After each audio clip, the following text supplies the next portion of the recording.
Oh no! Oh no! I'm so sorry.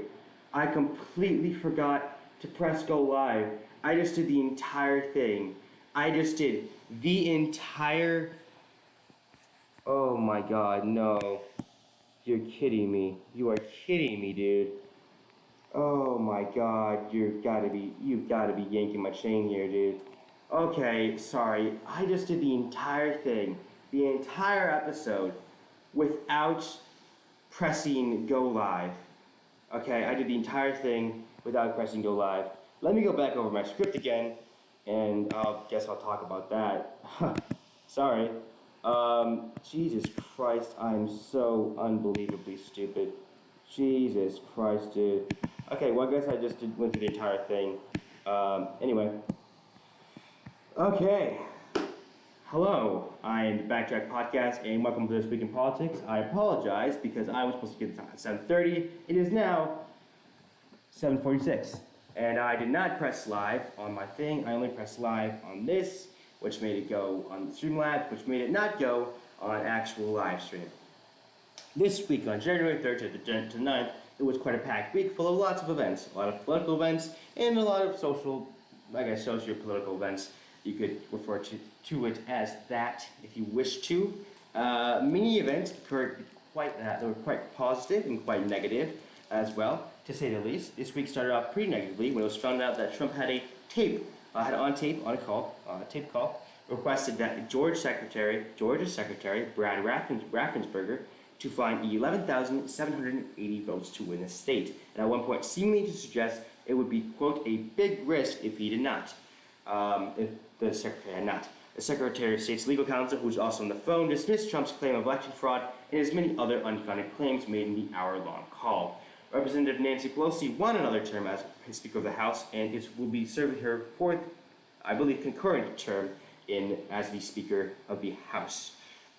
Former Vice President Dick Cheney, as well as 9 other living former defense secretaries, signed a letter confirming the election was over and it is time for a peaceful transference of power. President-elect Biden will no longer be participating in the inaugural parade, instead getting an escort to the White House instead for security and COVID-related issues. The cryptocurrency Bitcoin hit a record high on its 12th anniversary. Pretty cool. Britain entered lockdowns, unfortunately, as a new COVID variant that seems to be more viral. It doesn't seem to be as deadly, perhaps. We haven't seen the full research come out on that yet. Rages throughout the country. On Wednesday, the 6th, things got a little bit more interesting. After a fiery speech near the White House, given by Donald Trump, a mob of Trump supporters marched and broke into the Capitol building, the U.S. Capitol building, where officiation of the electoral process was taking place. This resulted eventually in 5 people being killed and many arrests, one including a police officer who eventually was on life support and died Friday when his family came to give the order to pull the plug. And many arrests as the week. 5 people were killed, and many arrests will be enacted upon, I guess, as the week continues, and has done so. Due to many individuals live streaming and taking social media pictures inside the Capitol, many have been apprehended in the investigation into the incident. Donald Trump posted a video repeating his election fraud claims while his supporters ravaged offices inside the Capitol. This caused both Twitter,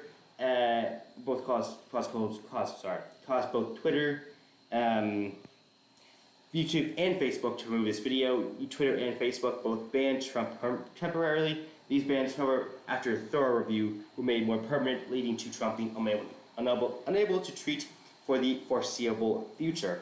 On Thursday, Vice President Mike Pence affirmed the results of the presidential election, cementing Joe Biden's victory. The ceremonial action came after just a day earlier when the Senate and Congress were forced underground during the events of the January 6, 2021 insurrection of the United States Capitol. Shopify took down Trump's campaign store where followers could purchase his MAGA merchandise because they believed it would cause or has caused violence. Twitch has disabled Trump's account, and YouTube announced that it would be punishing Trump and other channels who are spreading election lies.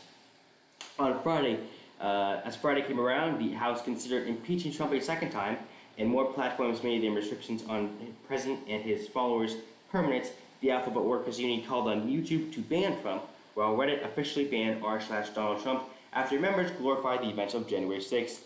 Apple and Google face pressure to deplatform Parler over its role in allowing it to glorification and encouragement of the insurrection on the United States Capitol.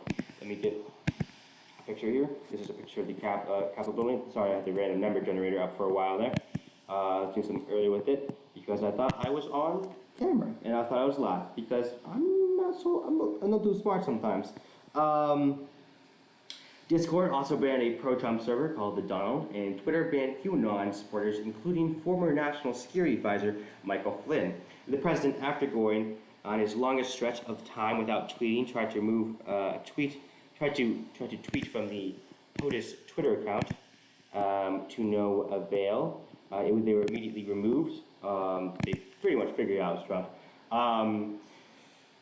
It was unsuccessful after it was removed almost immediately after he posted them. As of Saturday afternoon, many Trump administration officials resigned because of the insurrection on the Capitol. Apple has yet to make good on its pledge to bar Parler from its app store.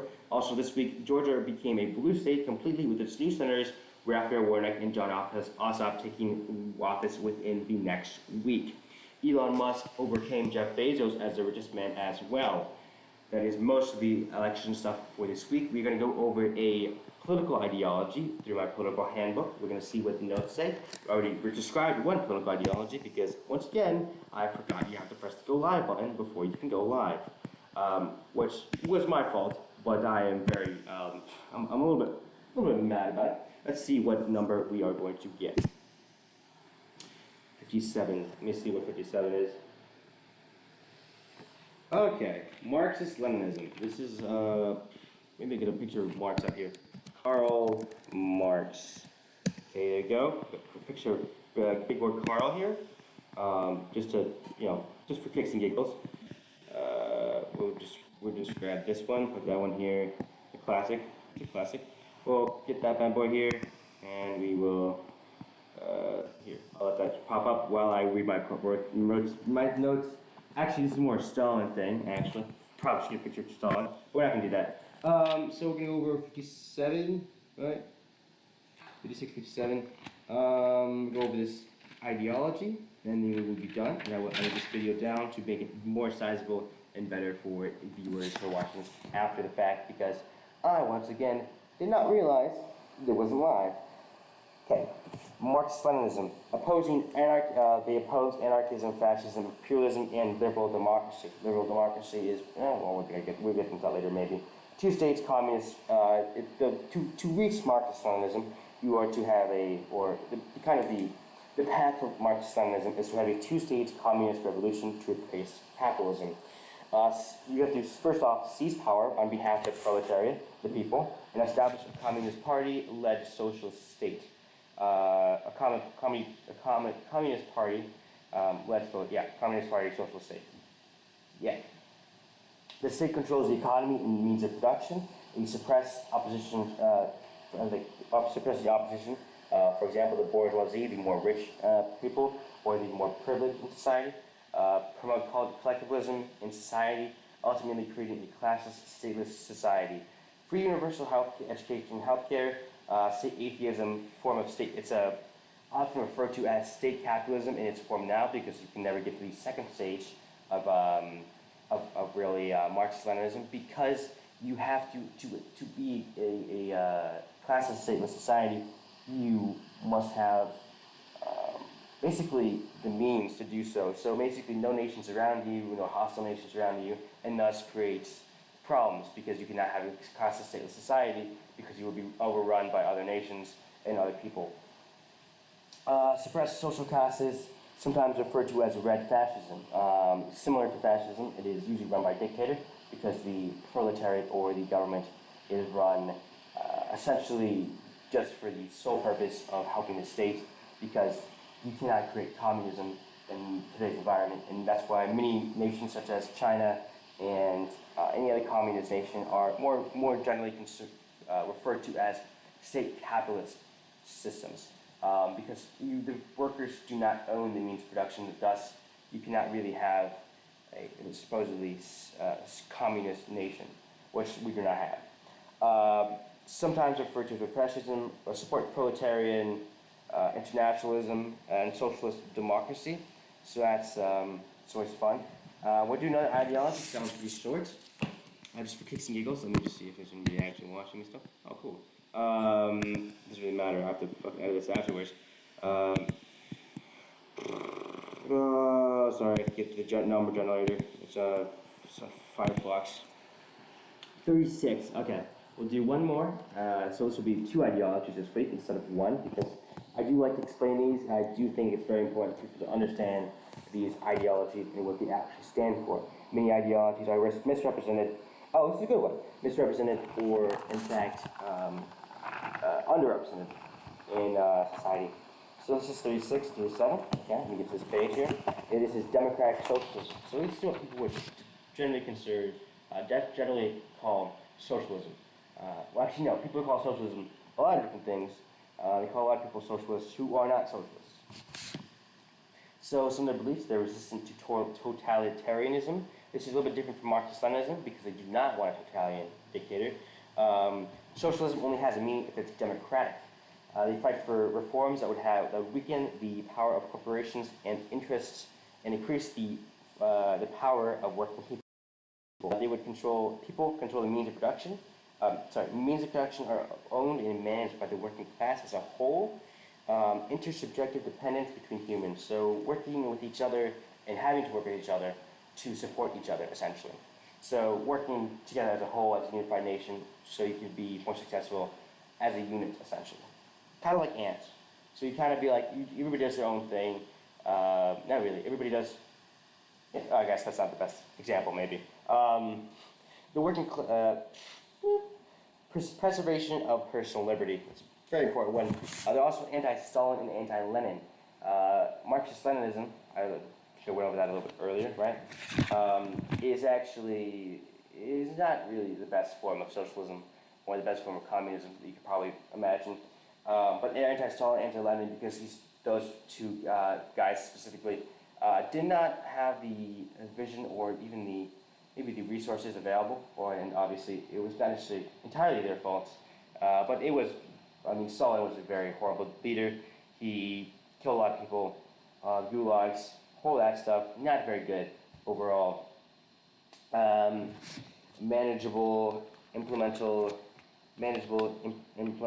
of a more equal society. The better definition for democratic socialism is the supporting political democracy within a socially owned economy with a particular emphasis on economic democracy, so working on getting more representation in economics rather than just having a CEO or CFO do all that kind of thing. An economic democracy in workplaces within a market socialist economy or some form of decentralized planned socialist economy. Community and solidarity is kind of the core ideology. Community and solidarity, and that democracy is the road to socialism rather than a revolution, potentially violent, and other such things. That's kind of what I have for those ones, and I think we'll just do two today, and we'll do another two some other time. I'm going to end the stream now so I can go back and edit this, so people can watch this. This has been the Backtrack Podcast. Thank you for watching, thank you for listening, and I appreciate all of you. I'm going to go end the stream now, so I appreciate all you watched, and I'm going to try to fix what I just fucked up. So.